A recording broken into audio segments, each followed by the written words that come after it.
Hi guys! Isa ka ba sa naghahanap kung ano ang magandang bilhing robot vacuum cleaner?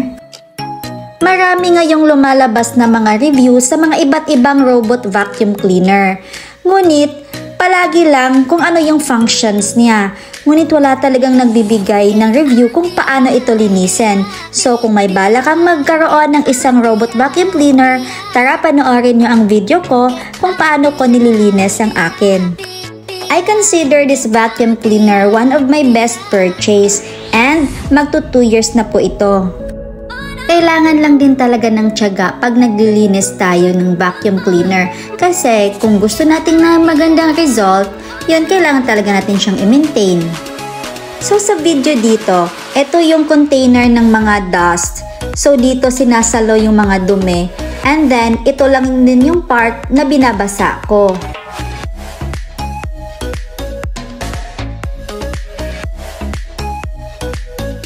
And on this side naman ay hindi ko to binabasa.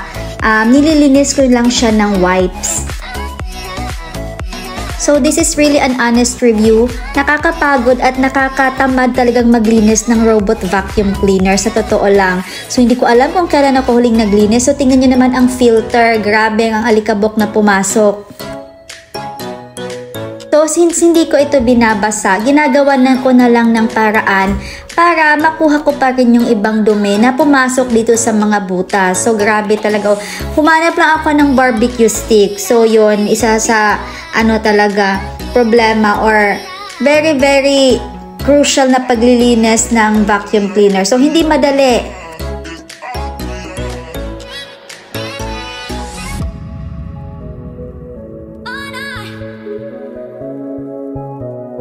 So sa mga part na ganito ay ginamitan ko lang siya ng toothbrush para mas madaling makuha yung dumi.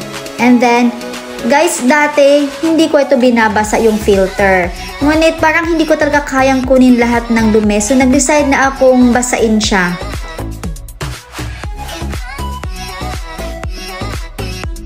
Yan, tapos na, binilad ko yan sa araw. Ang tagal matuyo ng filter. So, akala nyo, tapos na yan. Wala pa guys, meron pang ibang part. So, dito na naman tayo. Ito yung pinaka-importante talaga dahil ito yung naglilinis talaga ng floor. So, dito may mga buhok na nakaipit. So, need talaga natin siyang ilinisin. And of course, dito na nakukuha yung mga buhok. So, pag maraming buhok, mahirapan siyang mag-roll or gagalaw. So, yon, ito yung pinaka-mahirap na part. So, yon, isip muna kung tama tayong maglinis. Ewan ko na lang kung gugustuhin pa natin magkaroon ng robot vacuum cleaner.